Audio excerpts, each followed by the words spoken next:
WWE Tables, Ladders, Chairs pay-per-view event tonight. Of course, the one match that everyone is mainly talking about is triple threat ladder match for the SmackDown Women's Championship. Becky Lynch defending against both Charlotte Flair and Asuka. Now, of course, I've made my views perfectly clear on Becky Lynch's new attitude. And I know that I'm in the minority when I say I've not really liked it. That's not a knock on Rebecca Quinn's portrayal of the character. She has been told what type of personality to show, and she's doing a very good job portraying that. I look at this version of Becky Lynch, and it's almost like looking at your older sister or teenage daughter or whatnot going through that phase in her life where she's moody and dark and rebellious all the time, and you just look at it and say, that's not who she's supposed to be. And again, I know I can come off sounding hypocritical like this because I've long been a fan of Alexa Bliss as well, who has also been very good at portraying the obnoxious, egotistical, mean girl character, at least ever since she came up into the main WWE roster. Character that she basically developed in NXT. And maybe I brought this up before on this live stream, but the main reason why I think this bothers me is basically almost twofold. One, Alexa was always like that from the beginning. She's always been a bratty, spoiled, egomaniacal, bitch bag, for lack of a better term. That's who she is. And even if she was to eventually turn face one way or another, I'm pretty sure that sarcastic, obnoxious style to her will still be part of her in some way. Becky went from being this smiling goofball who comes out in steampunk attire and just waves and smiles to the crowd and tries to get them fired up, to being just this such negative-minded person that it's such a 180-degree turn of her entire personality that it just almost feels like a betrayal. And that kind of thing was where, while I myself can be a very obnoxious, loudmouthed, sarcastic person, a big reason why Rowdy Piper, one of my favorite wrestlers of all time, and why I do under some small guilty pleasure, like the type of attitude Alexa Bliss shows off all the time. But Becky, while I still like those type of, I can still, part of me can go for those type of heel personalities. Becky was the opposite of that you almost need in your life. She was an example of how the spunky, positive-minded individual can still succeed.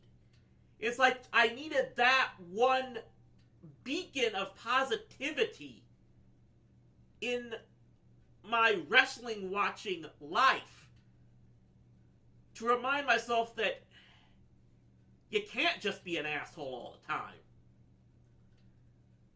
And for her to have transformed into that type of personality, to have to do that in order to finally become champion again, it's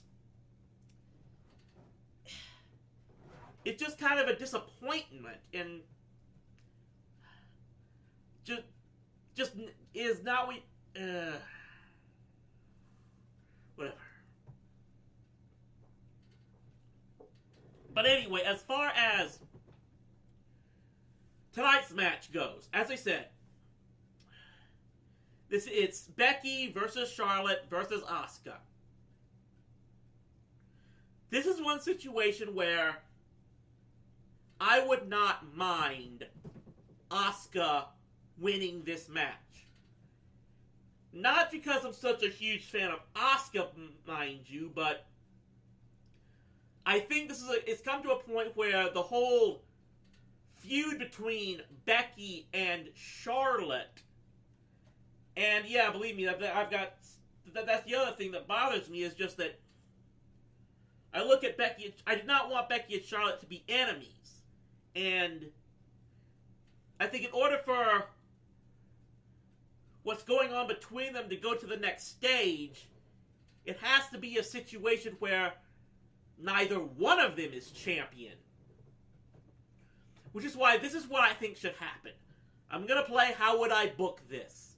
The segment that was more or less created by my old friend and colleague John Weber, former co-host of the Wrestling Roundup.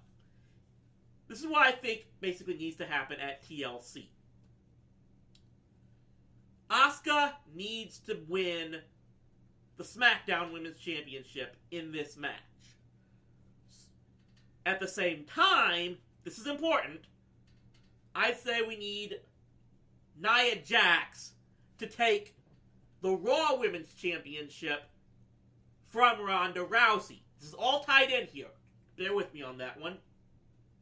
But meanwhile, now you've got a situation where neither Charlotte or Becky is the champion.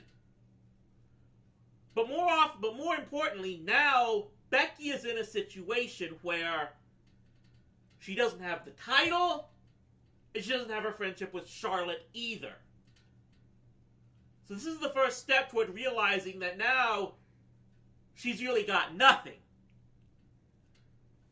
And that comes to a head for her at the Royal Rumble, where I know a lot of people would get very upset if this happens, but I say this has to happen.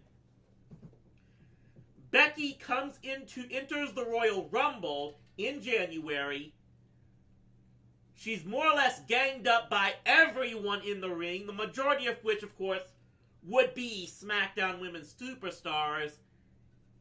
And she gets eliminated almost immediately, because everyone in the ring just gets together to get rid of her completely. Because nobody likes her anymore.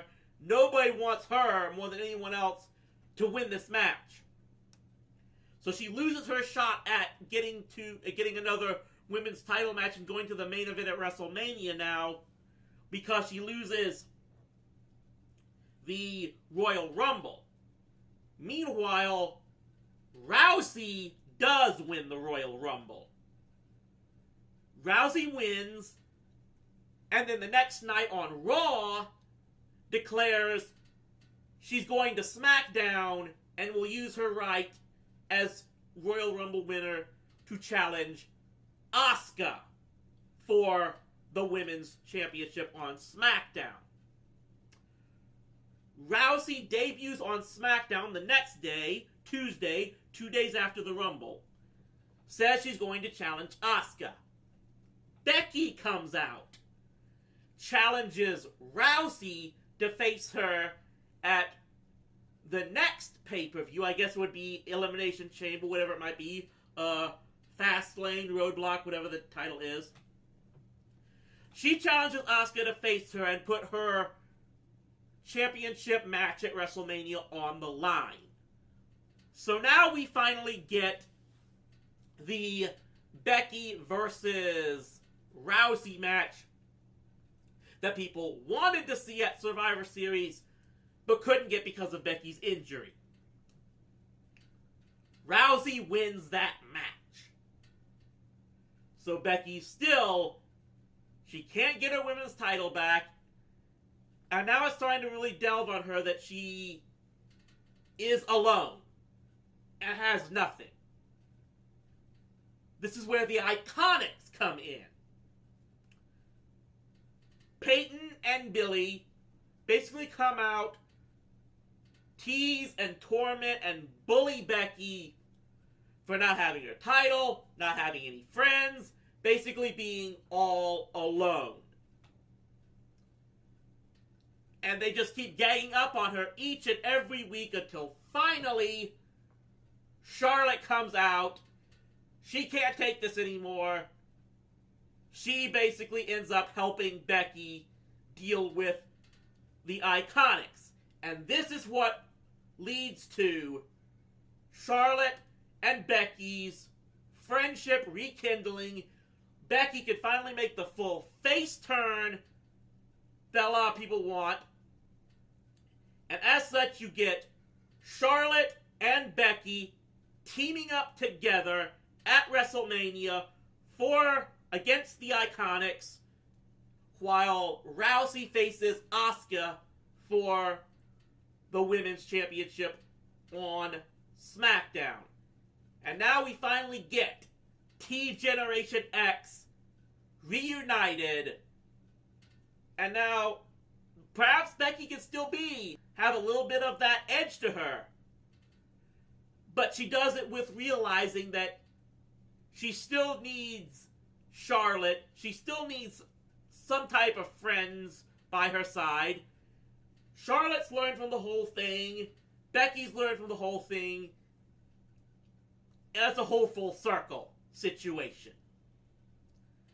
That's what I think should happen to develop the whole storyline with Becky Lynch and especially Charlotte. It's probably not going to happen.